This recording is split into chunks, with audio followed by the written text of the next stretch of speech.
2024 nih kita nanti, loh kayak enak aja. Emang saya nggak boleh jadi presiden? Saya mau Rocky Gerung jadi presiden.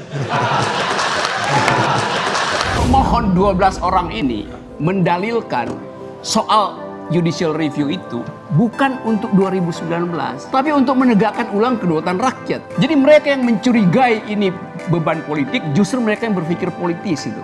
Itu soalnya. Prinsip pertama di dalam kita bernegara adalah mentaati aturan konstitusi. Jadi dasar gugatan kita adalah mengembalikan makna primer dari konstitusi. Di dalam konstitusi kita, syarat untuk mencalonkan presiden tidak boleh ditambahkan dengan alasan apapun. Karena konstitusi kita cuma bilang, bila Anda dilantik jadi presiden, itu karena Anda melampaui suara 50% plus 1. Full stop. Cuman itu intinya. Jadi kalau ada tambahan 20% segala macam, itu adalah akal-akalan konstitusional. Dan itu adalah akal bulus. Dan itulah menghina kecerdasan publik. Jadi dasarnya itu sebetulnya. Oke, Bung Rocky sendiri kan salah satu bagian yang melakukan gugatan kepada Mahkamah Konstitusi ya. Kira-kira apa sih yang disampaikan kala itu ketika melakukan gugatan? Terus apakah dengan kalau gugatan itu disetujui, kualitas dari demokrasi itu juga jadi lebih baik? Pasti, karena kalau gugatan disetujui maka kedaulatan kembali ke tangan rakyat, bukan ke tangan partai gitu. Itu soalnya tuh, karena itu kita ingin supaya konstitusi itu diucapkan secara benar oleh para pelaku politik. Jadi kalau kita balik pada konstitusi, maka kedaulatan akan bekerja secara sempurna. Kalau sekarang kedaulatannya itu dibatasi oleh permainan politik yang disebut presiden threshold, yang juga aneh sebagai istilah, sebab di dalam sistem presidensial nggak ada presiden threshold. Yang ada adalah dalam sistem parlementer. Sistem parlementer memberi presiden threshold karena memang cara electionnya berbeda, ditentukan dulu kekuatan parlemen baru dipilih presiden. Kalau ini nggak mungkin terjadi karena dua-duanya dipilih langsung. Jadi threshold itu ada pada rakyat langsung sebetulnya, yang tadi saya terangkan 50% plus 1 itu yang namanya threshold itu. Jadi sekali lagi kalau di dalam Undang-Undang Dasar itu sendiri tadi 50 plus 1 ya, bukan 25%. Undang-Undang Dasar tidak bilang 51. Undang-Undang Dasar bilang terpilih sebagai presiden bila memperoleh suara lebih dari 50%. Artinya secara kuantitatif 50% plus 1 itu lebih dari 50%. Oke, kalau bicara ambang batas ini kan boleh dibilang sering berulang-ulang, artinya boleh dibilang sudah kadaluarsa. Tapi sejauh ini bisa diberikan pencerahan buat kita syarat-syarat ambang batas itu atau bagaimana yang baiknya? Nggak perlu ada ambang batas karena konstitusi memilih presiden nggak perlu ada ambang batas. Sebab nggak masuk akal ambang batas itu ditentukan oleh mereka yang tadi saya sebutkan tiketnya udah kadaluarsa tuh. Jadi kalau kita kembali pada Undang-Undang Dasar 45, Undang-Undang Dasar 45 tidak mempersyaratkan ambang batas. Itu dalilnya tuh. Ambang batas tadi satu-satunya adalah pilihan rakyat 50 lebih dari 50%. Jadi itu ambang batasnya dalam sistem presidensial gitu. Di seluruh dunia begitu, nggak ada sistem presidensial dibikin ambang batas. Ya, artinya kalau bicara 50 plus 1 tadi pilihan akan lebih banyak, lebih variasi ya, tidak hanya satu atau dua pilihan saja atau bagaimana? Ya justru itu, kalau ambang batasnya dihilangkan maka ada lebih banyak pilihan tuh. Tapi orang berpikir kalau begitu nanti ada 16 calon presiden, karena ada 16 partai. Ya nggak begitu, politik akan punya aturan sendiri untuk mengefisienkan pilihan tuh. Karena itu ada koalisi tuh. Tapi lebih baik yang mana? Presidennya dibatasi atau lebih banyak pilihan? Bukan soal lebih baiknya. Kalau lebih baik itu artinya pertimbangan politik. Pertimbangan konstitusi implikasinya adalah presiden tidak boleh dibatasi. Artinya siapapun boleh mencalonkan presiden itu. Nggak boleh hanya karena 20% threshold yang dipasang berdasarkan perolehan suara 2014 itu sebetulnya dalilnya. Nah sekarang orang dibikin cemas seolah-olah nanti akan ada keributan kalau terlalu banyak pilihan.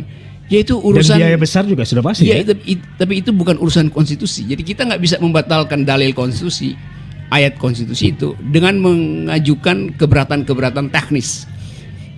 Mungkin justru bisa lebih murah itu, karena orang menganggap kalau saya sendirian itu uang saya banyak, nah itu saya koalisi, justru lebih efisien kan. Melihat fenomena ini, apa tugas dari negara yang harus dilakukan oleh negara? Negara tidak bertugas apa-apa. Negara tidak, yang penting dia tidak boleh mengaktifkan kepentingan politiknya melalui petahana, melalui partai politik yang difavoritkan. Jadi negara harus imparsial. Kata netral kadang-kala terlalu palsu. Imparsial, ambil jarak dari persoalan itu. Sejauh ini sampai sejauh mana perjalanan gugatan di MK? Sudah didaftarkan dan MK sudah minta supaya memperbaiki beberapa kesalahan teknis. Artinya diterima sebagai gugatan itu.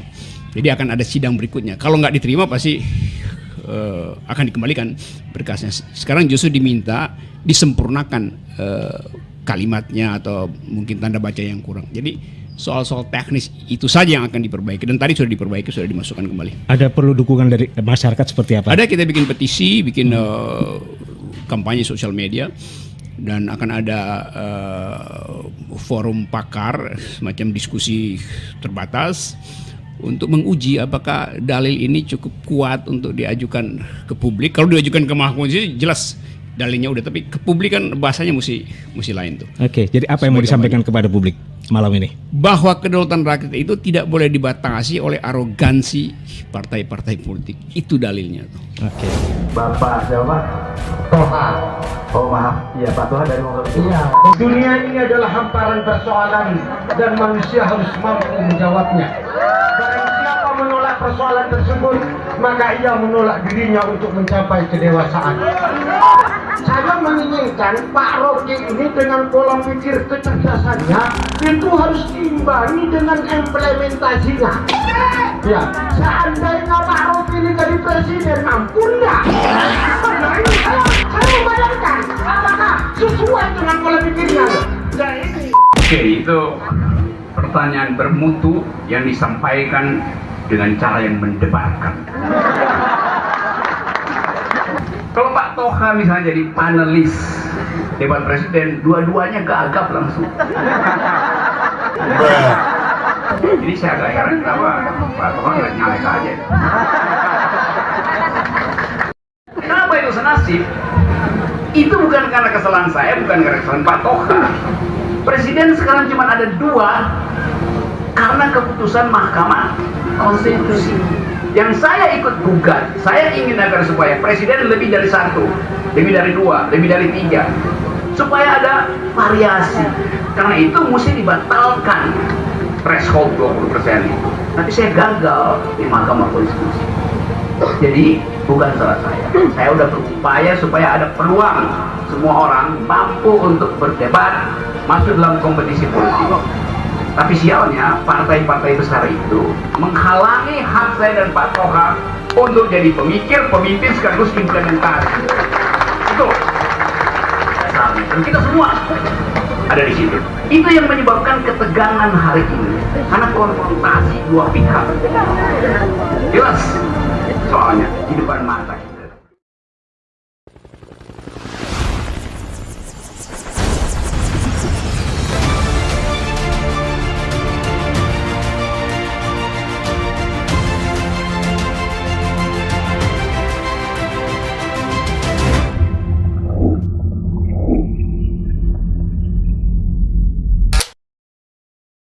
Seluruh pembicaraan kita hari ini menjadi nol resultantenya kalau kita tahu bahwa sampai sekarang Presiden Jokowi tidak membatalkan presidential threshold. Gak ada gunanya kita ngomong tentang kemerdekaan berpikir, kompetisi, kalau di ujungnya hak individu untuk berkompetisi bebas dihalangi oleh kuota dungu yang namanya presidential threshold.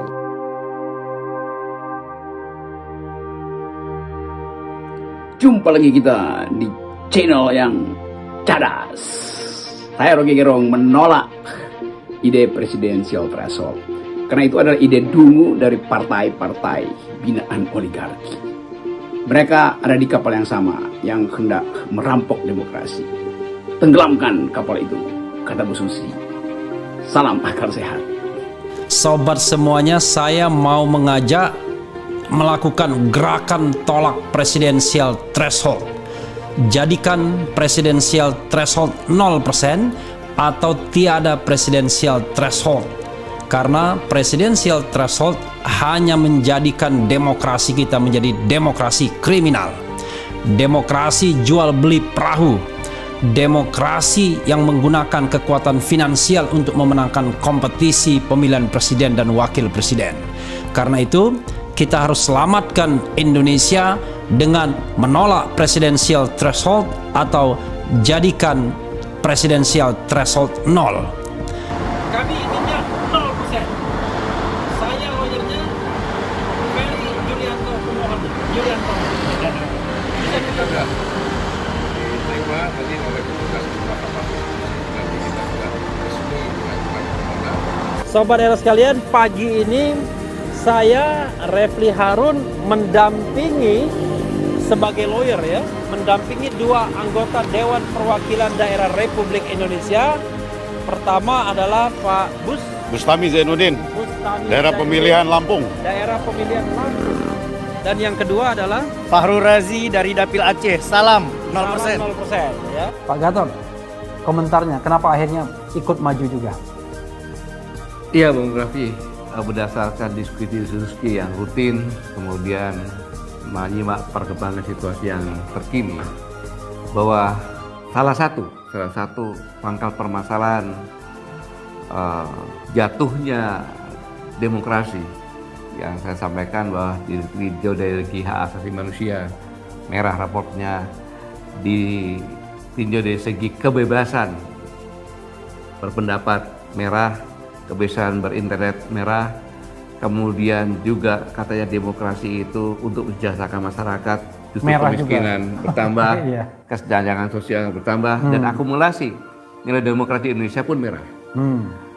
Dari hasil analisa tersebut, ternyata permasalahannya adalah bahwa dalam memilih pemimpin nasional itu tidak bisa diseleksi secara benar. Oke. Gitu.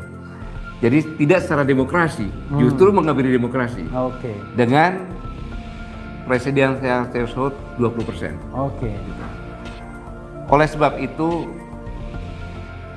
saya pikir saya harus mengambil langkah, yaitu dengan mengucapkan Bismillahirrahmanirrahim, saya akan mengajukan judicial review agar presidensial threshold 0%.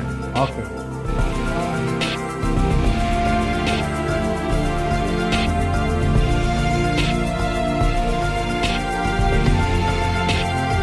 Tentang presidensial threshold ini. Kenapa?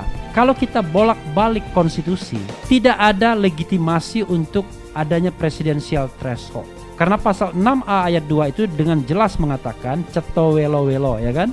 Expressis verbis, bahwa pasangan calon presiden dan wakil presiden diajukan oleh partai politik atau gabungan partai politik sebelum pemilihan umum. Nah, ini saja yang memunculkan permasalahan dengan pemilu serentak. Orang mengatakan, oh nggak bisa dong. Berarti kalau dimaksud dengan pemilihan umum itu adalah yaitu pemilihan memilih presiden, wakil presiden, DPR, DPD, dan DPRD. Makanya pemilu serentak. Dan tepat jadi penerapan pasal itu. It's okay. Kita terima itu sebagai sebuah interpretasi sistematis. Walaupun praktek dulu tidak serentak, nggak apa-apa. Nah, dari ketentuan pasal 6A ayat 2 itu jelas sekali, ibu-ibu dan bapak-bapak sekalian, kawan-kawan semua, as long as Anda ditahbiskan sebagai peserta pemilihan umum, maka Anda punya yang namanya a constitutional right, ya kan, a constitutional standing untuk mengajukan calon presiden dan calon wakil presiden. Kalau begitu enak sekali dong, partai baru belum ada apa-apa. Oh jangan salah, untuk menjadi peserta pemilihan umum itu beratnya minta ampun, sampai berdarah-darah. Untung Yusril nggak ada. Partai Bulan Bintang menangnya di pengadilan terus itu untuk jadi peserta pemilu. Ya kan, selalu dia ke Bawaslu. Sudah 2 kali pemilu, 2014 nggak lolos verifikasi, datang ke Bawaslu, dikabulkan. 2019 datang ke Bawaslu, dikabulkan. PKPI begitu juga, bahkan ke Pengadilan Tata Usaha Negara. Nah, karena itu untuk menjadi peserta pemilu itu memang boleh ketat, tapi begitu dia masuk ke dalam wilayah ini, maka dia punya a constitutional right untuk mengajukan pasangan calon. Itu jelas di dalam konstitusi. Tapi tiba-tiba akal-akalan partai besar ini dibikinlah threshold 20% kursi dan 25% suara. Bapak tahu nggak 20%, 25% itu dari mana asal usulnya? Dari keinginan untuk menjegal SBY. Kenapa begitu? Bahkan sebelumnya ada yang bilang 30% Golkar. Pada tahun 2004, Presiden SBY memenangkan pertarungan dalam pemilihan presiden untuk pertama kali, for the first time in Republic history. Nah, tapi Partai Demokrat sendiri cuma dapat 7%. Kok bisa dulu mencalonkan presiden 7%? Iya, karena menggunakan pasal peralihan, yaitu 3% kursi atau 5% suara. Di Undang-Undang tahun 2003 itu sendiri, Undang-Undang nomor 23, sebenarnya 15% kursi dan 20% suara. Menjelang Undang-Undang 2009, Golkar dan PDIP dalam tanda kutip konspirasi. Tanda kutip ya, biar aman. Dia mau naikkan threshold itu 20%, bahkan bilang sampai 30%, ya kan? Maksudnya adalah dia menghitung, mereka kan partai besar, basis konstituennya lebih jelas. Berharap nanti mereka tinggal belah itu kereta. Maka musuh potensial kagak ada lagi, kira-kira gitu. Kan berharap Demokrat tetap kecil dan semua partai diborong oleh dua kekuatan ini. Ternyata pada pemilu 2009, satu-satunya partai yang bisa standing alone mengajukan calon presiden dan wakil presiden adalah Demokrat dengan 26% kursi. Golkar terpaksa JK menggandeng Wiranto, atau Wiranto minta digandeng oleh JK. Padahal Wiranto calon presiden sebelumnya. Maka jadilah mereka bisa nyalon, oke? 2 calon. Dan hanya ada 3 slot. Pasti kalau 20%. Slot ketiga tarik ulurnya lama sekali. Karena dua-duanya pengen menjadi capres antara Megawati dan Prabowo. Akhirnya Prabowo mengalah. Jadilah Megapro. Jadilah orang yang tadinya nyalon presiden jadi nyalon wapres saja. Yaitu Prabowo di konvensi Partai Golkar dan Wiranto dalam pemilihan presiden tahun 2004 sebagai calon dari Partai Golkar. Kalau kita telisik ibu-ibu dan bapak-bapak sekalian, sebenarnya pencalonan dua pasangan selain SBY Budiono itu nggak sah sebenarnya. Nggak sah. Kenapa nggak sah? Karena suara dan kursi itu belum ditentukan secara limitatif. Kenapa begitu? Karena pada keputusan KPU itu ada wilayah yang belum diputuskan. Jadi belum ada yang namanya a final decision untuk hasil pemilu. Mereka bawa itu ke MK NIAS waktu itu. Artinya belum ada keputusan final. Karena belum ada keputusan final itu, kita nggak tahu yang mau dipakai basis itu jumlah kursi atau jumlah suara. Karena kalau yang dipakai basis itu jumlah kursi belum final. Karena pada waktu itu belum ada yang namanya perolehan kursi, ya kan? Berarti basisnya hanya suara, itu pun hanya suara yang ditetapkan saja. Nah itu pada waktu itu skandal. Tapi kalau saya sebut lagi sekarang, ya sudahlah nanti kacau, ya kan? Nanti orang bilang malah yang jadi korban malah SBY. Bilang, wah ini SBY nggak sah, harus kembalikan semua uangnya. Padahal maksud saya bicara tentang proses pengadilan itu, kan begitu. Nah, Golkar dan PDIP dia tinggikan 20% biar nggak nyalon. Ternyata SBY yang bisa nyalon. Tapi 2009 itu mending, masih ada 3 calon. Pada tahun 2014 oligarki makin pinter. Kalau 3 calon repot kita, mahal bayarnya. Karena bisa jadi akan pemilu 2 putaran. Kalau 2 putaran mahal. Contohnya Pilkada DKI. Kalau 1 putaran kan menang mestinya. Begitu putaran kedua jadi kalah, ya kan? Karena kan saya membayangkan bahwa Pilkada DKI yang mengendorse-nya adalah kekuasaan yang berkuasa saat ini. Saya menyebut kekuasaan saat ini adalah kekuasaan yang berkepentingan terhadap presidential threshold. Nah sekarang ibu-ibu dan bapak-bapak sekalian, kalau ke depan 2024 diterapkan lagi presidential threshold, maka ada satu hal yang bahaya. Apa itu? Kalau koalisi istana atau koalisi oligarki ini, jadi oligarki itu ada 2, oligarki politik sama oligarki bisnis. Yang di depan kita oligarki politik, oke? Oligarki politik hari ini adalah 1 Joko Widodo, oligarki politik. 2 Megawati Soekarno Putri. 3 Prabowo Subianto. 4 Erlangga Hartarto. 5 Surya Paloh. 6 Muhaimin Iskandar. 7 Soeharto Mono Arfa. 8 Zulkifli Hasan. Itulah oligarki politik yang saat ini sedang berkuasa. Kenapa? Karena mereka berkoalisi dalam kekuasaan dengan penguasaan 82% kursi DPR. Artinya ibu-ibu dan bapak-bapak sekalian, kalau mereka solid tidak akan ada pemilihan presiden. Nanti bilang, tapi kan Undang-Undang nomor 7 tahun 2017 mengatakan bahwa yang namanya calon tidak boleh diborong semua partai politiknya. Kan gitu? Boleh. Memang undang-undang partai politik undang-undang pemilu mengatakan bahwa koalisi partai politik tidak boleh memborong semua partai politik yang mengakibatkan tidak ada calon kedua. Maka gampang itu barang. Tinggal belah dua aja. Dari 7 partai yang sekarang ini di istana, belah dua aja tinggal. Maka calon pertama, calon paket A, seperti fast food kan saya bilang. Calon yang kedua, paket B. Siapapun yang menang, kita-kita juga. Kan kira-kira begitu. Maka tidak ada yang namanya a genuine election. A genuine presidential election nggak ada. Tidak ada pemilihan presiden yang sesungguhnya, dan ini inkonstitusional. Saya mengatakan hal yang benar, bukan hal yang mengagitasi. Kenapa? Maksud pemilihan presiden secara langsung dan kita menganut yang namanya two round system, sistem 2 putaran, adalah memberikan kesempatan seluas-luasnya kepada rakyat pemilih untuk memilih pemimpinnya. Sekarang kalau begitu kan kita tidak diberikan keleluasaan untuk memilih. Nah, karena itulah saya berjuang untuk menjebol presidensial threshold ini, jangan 20% lagi, bahkan 10% pun tidak perlu, tapi 0% dengan basis argumentasi konstitusi.